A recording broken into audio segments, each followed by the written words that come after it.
नमस्कार। आशा करता हूं कि आप बहुत ही स्वस्थ होंगे और सुरक्षित होंगे। अपने देश में अगर नेताओं के बाद किसी और की रंगबाजी चटक रहती है तो वो पुलिस वाले हैं। फिर भले ही चाहे उनकी रंगबाजी नेताओं के सामने आके फीकी पड़ जाती हो। और उनका ये कॉन्सेप्ट कि किसी को अंडा और किसी को डंडा तो वर्ल्ड वाइड फेमस है। भारतीय पुलिस की हालत और हालात बद से बदतर भी हैं, ये बात भी बिल्कुल सही है। अगर उनकी सेवाएं और उनको मिलने वाले क्वार्टर्स नापे जाएं तो हो सकता है कोई 56 इंच से छोटे ही निकले। खैर, इन सब के बीच में अगर मैं बात करूं तो एक सिस्टम है जिसके आधार पर ये पुलिस सेवा काम करती है। तो उसी सिस्टम में कभी ना कभी जो आम आदमी है वो फंस के और पुलिस स्टेशन की चक्कर काटता रहता है और ऐसे ही चक्कर काटते काटते बेचारा परेशान हो जाता है। ये मेरी बस एक छोटी सी कोशिश है कि जैसे आप घर हक जाने और अगर कोई पुलिस वाला अगर आपकी शिकायत सुनने से मना कर रहा है तो आप उसको कानून या फिर जो मैंने सिस्टम बताया उसके आधार पर उसे क्या करना चाहिए ये बता सके।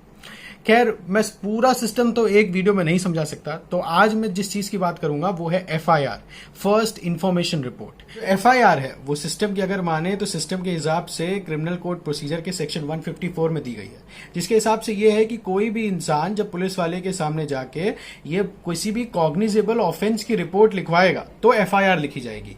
अब देखिए, जो कॉग्निजेबल ऑफेंस है ये क्या है। देखिए, कॉग्निजेबल ऑफेंस का मतलब वो सारे ऑफेंसेस जो बड़े अपराध हैं। अब बड़े अपराध में क्या होता है, वो सारे अपराध जिनकी सजा 3 साल से ज्यादा है वो सब बड़े अपराध में गिने जाएंगे, जिनकी एफआईआर लिखी जाएगी।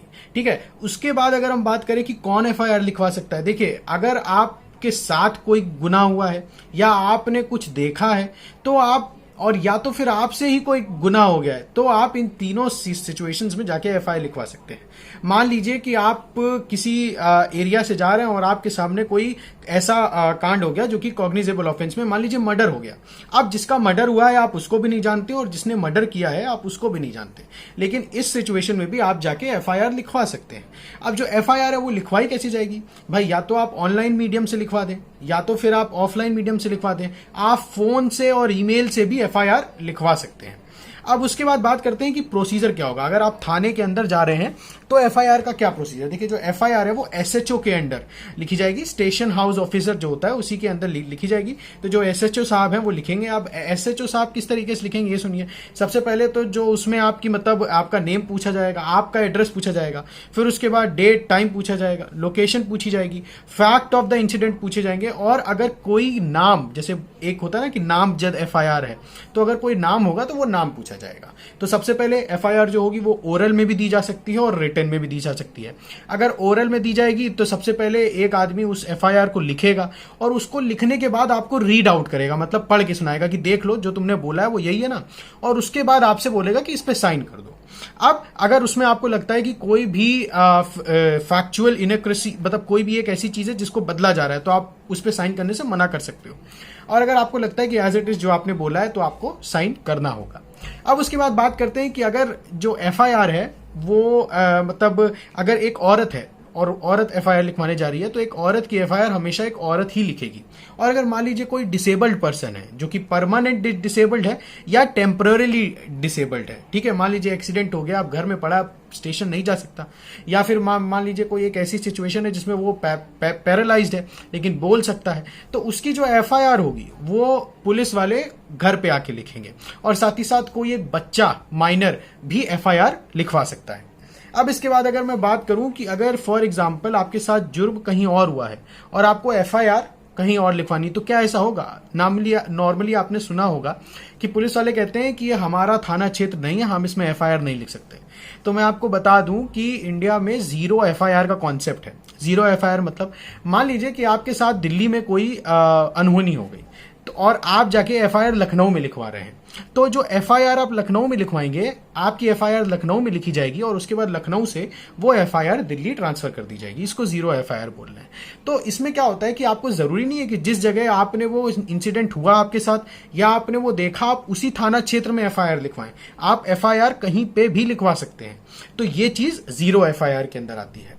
अब इसके बाद उसमें होता है कि एफआईआर मान लीजिए लिख गई, अब उसके बाद जो एफआईआर की कॉपी है, देखिए एफआईआर की जो कॉपी है वो जो एफआईआर लिखवा रहा है उसका हक है आपको वो एफआईआर की कॉपी मिलेगी ही मिलेगी। और अगर मान लीजिए जल्दीबाजी के चक्कर में आप वो एफआईआर की कॉपी लेना भूल गए, तो ये पुलिस वाले की ड्यूटी है कि वो आपको डाक के द्वारा आपके पते पर वो एफआईआर आपको पहुंचा दे, उसकी कॉपी पहुंचा दे।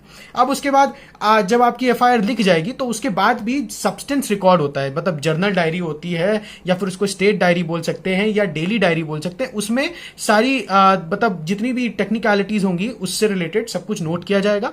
और वो पुलिस मतलब आपकी एफआईआर लेके तो हर जगह नहीं घूम सकती ना, लेकिन जो सब्सटेंस डायरी है वो रिकॉर्ड होगा जो थाने के पास में रहेगा। सिर्फ सब्सटेंस रिकॉर्ड लिखना आपके लिए एफआईआर नहीं होता है। एफआईआर एक अलग होता है जिसकी कॉपी आपको मिलेगी, जिसमें थाने की मोहर होगी और उसमें मतलब उसमें आपसे भी साइन लिए जाएंगे और आपको साइन करने पड़ेंगे। अब उसके बाद बात आती है कि प्रिलिमिनरी इंक्वायरी की। देखिए एसएचओ साहब के पास आप जाएंगे, एसएचओ साहब बोलेंगे देखो यार देखो हमें देख लें दो, जरा तहकीकात कर लें दो कि मामला सही है कि नहीं।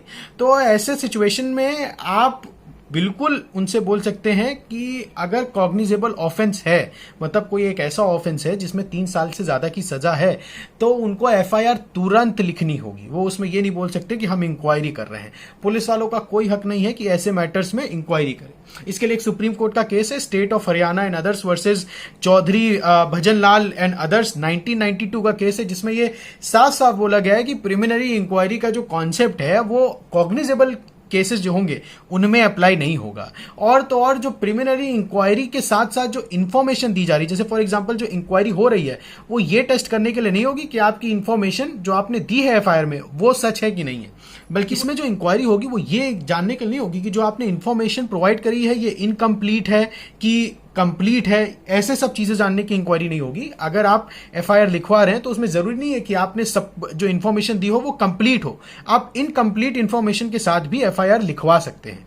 ये उसके बाद जो प्राइमरी इंक्वायरी है ये किन केसेस में होगी, ये बड़ा सवाल है। देखिए कुछ ऐसे केसेस होते हैं जिनमें यह पता लगाना कि ये कॉग्निजेबल ऑफेंस है या एक नॉन कॉग्निजेबल ऑफेंस है, मतलब कोई एक ऐसा ऑफेंस है जिसको 3 साल से ज्यादा में रखा जाए या फिर 3 साल से कम में रखा जाए। जैसे मान लीजिए कोई मेडिकल ट्रीटमेंट के समय आप ऑपरेशन थिएटर के अंदर गए और ऑपरेशन थिएटर के अंदर जिसका ट्रीटमेंट हो रहा था उसके साथ कुछ मिसहैप हो गया या फिर कुछ गलत हो गया जिसके कारण मान लीजिए वो एक्सपायर हो गया।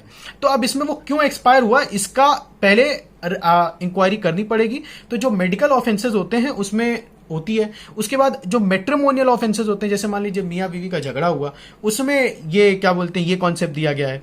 उसके अलावा अब इसके बाद जो कॉन्सेप्ट आता है वो ये कि क्या एफआईआर मान लीजिए एक नॉन कॉग्निजेबल ऑफेंस है, ठीक है, या फिर एक कॉग्निजेबल ऑफेंस है, तो क्या अगर कॉग्निजेबल ऑफेंस में इंक्वायरी करना जरूरी है? बिल्कुल नहीं जरूरी है।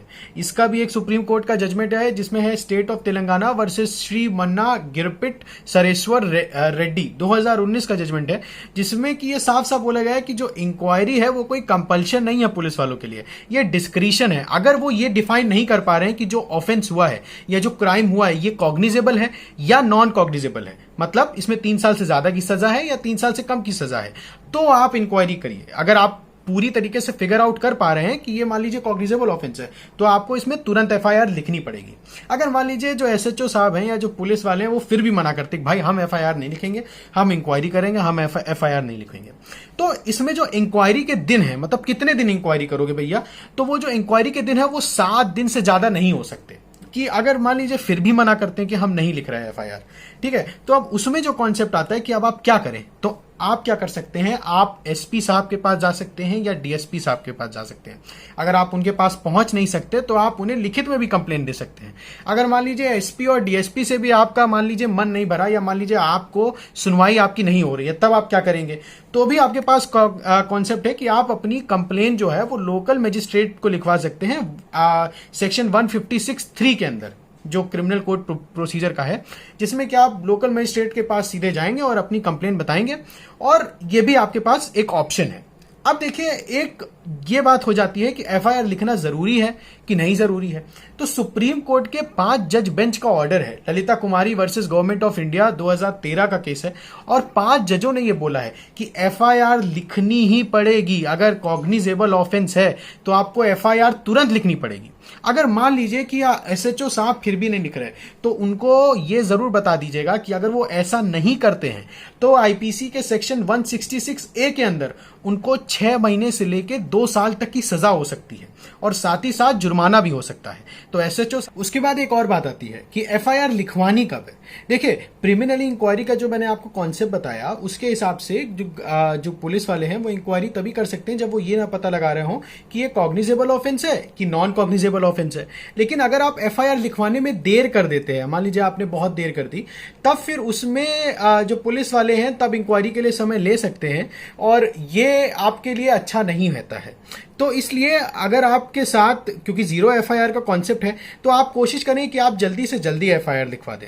और इसमें एक और बात कि एफआईआर की कॉपी, जो मैंने बताया कि अगर आप एफआईआर लिखवाने जा रहे हो तो वो आपको जरूर दी जाएगी, ये पुलिस वालों की ड्यूटी है कि दी जाए। लेकिन जो जिसके खिलाफ लिखवा रहे हो, अगर किसी का नामजद एफआईआर है तो उसको कैसे मिलेगी? उसको पुलिस वाले एफआईआर डायरेक्ट नहीं दे सकते। ये भी अगर पुलिस वाले ऐसा करते हैं तो वो अगेंस्ट द लॉ है। और साथ ही साथ उसको एफआईआर की कॉपी अगर चाहिए तो उसको फिर कोर्ट के द्वारा ही एफआईआर की कॉपी दी जाएगी। उसको पुलिस वाले एफआईआर की कॉपी नहीं दे सकते और जब कोर्ट उसको एफआईआर की कॉपी देगी तो उससे पैसा भी लेगी। लेकिन आपसे, अगर आप एफआईआर लिखवाने जा रहे हैं तो आपको एक भी पैसा नहीं देना है और ये पुलिस वालों की ड्यूटी है कि वो आपको एफआईआर की कॉपी दें। आशा करता हूं कि आपको ये पूरा टॉपिक समझ में आया होगा। अगर आप चाहते हैं कि मैं इस पूरी सीरीज को कंटिन्यू रखूं और इसमें और भी वीडियोस बनाऊं कि अरेस्ट से रिलेटेड या फिर और भी पुलिस का कस्टडी से रिलेटेड, अगर आप चाहते हैं कि मैं वीडियो बनाऊं तो मुझको ज़रूर बताइए। और साथ ही साथ मैं आशा करता हूं कि आपको मैंने इस पूरे वीडियो के साथ में, इस पूरे कंटेंट के साथ में जस्टिस की होगी। अगर आपको लगता है कि कोई ऐसी चीज़ है जो मैं भूल गया हूं तो मुझे ज़रूर बताइए। और साथ ही साथ मैं आशा करता हूं कि आप से जल्दी दोबारा मिलना होगा। और तब तक के लिए नमस्ते।